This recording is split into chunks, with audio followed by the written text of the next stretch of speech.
Hi everyone, I'm Jade Edwards and we're here at Autosport International.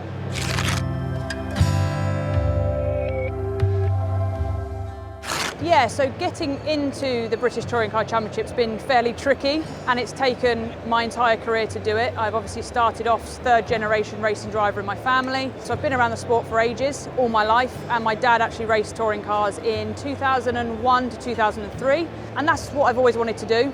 But we all know that motorsport is financially backed, and I don't have much financial backing as a driver and as a family as a whole. So I've had to work very hard. We started off in lower level stuff, Ginetta Juniors, Mazda MX-5s, Aston Martin GT4, and then we switched to Clio Cup, which as we know is a support category for the British touring cars, which then enabled me to get into touring cars from did one-off round in 2020 and then a full season 21 to 23. So I actually never thought I'd do a full year, and here I am, just finished my third season. So it's a bit of a dream come true, but one that I've loved along the way.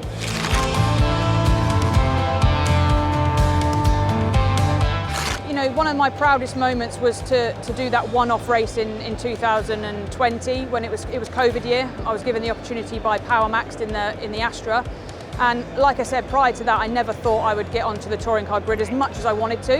And I actually used that opportunity to kick-start my campaign. And throughout the highs and lows of my results and my career in touring cars, it's tough at times. You know, it's one of the hardest things I've ever done. But when I look back and realise that I never thought I'd make it here in the first place, and to know that I've done so many races since, that's my proud moment, is the fact that I've worked so hard just to get to race this car and be in this amazing championship.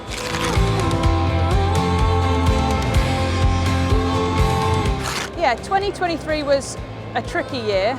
There had plenty of positives. You know, we started the year on the back foot. We entered late to the championship. I was given a lifeline by Tony Gillam at Team Hard, and we knew it was going to be tough.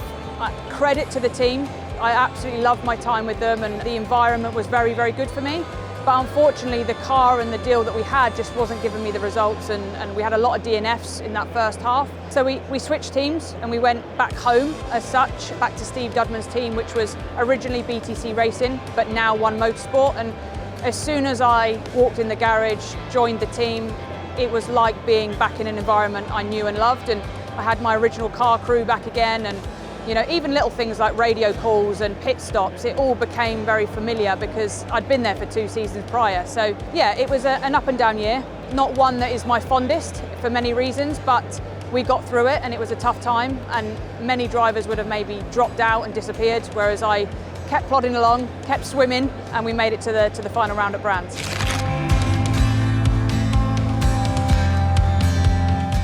Yeah, the racing in British touring cars is unlike no other. I've raced in multiple different categories, GT racing, sprint racing.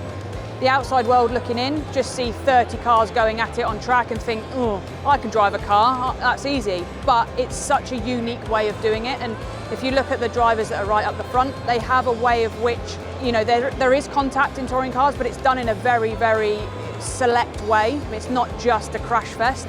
And the battles for P1 and P5 are the same as 15th, 17th, 19th, and nearer the back. You know, it's door to door, it is frantic. You cannot give an inch because drivers will take a mile. And not only that, we're all driving lap times that are within tenths of each other. You know, it's a tenth or two can be 6 places on the grid. So you put in the best lap time you can possibly can, and you get a radio call and you say you're 20th, it's soul destroying. So it's a physical battle on track as much as it is a mental battle off track to keep that momentum and keep positive about it.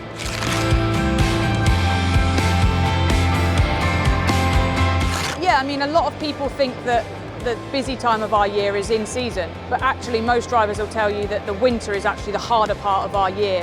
As it stands, I don't have a seat for 2024. I have connections obviously with One Motorsport. I've got a real sort of love for that team, but it's not as easy as just loving a team and wanting to go there. We need financial backing, I need sponsorship. Like I said earlier, I don't have family money, so I have to find every penny from commercial sponsors. And I work very hard at it, but this current climate isn't helping. So as it stands, no seat for 2024, but as we know, I'm not one to roll over and admit defeat. So right up until that first race, don't write me off. Jade, that's great. We hope to see you later this year. Thanks a lot. Thank you very much.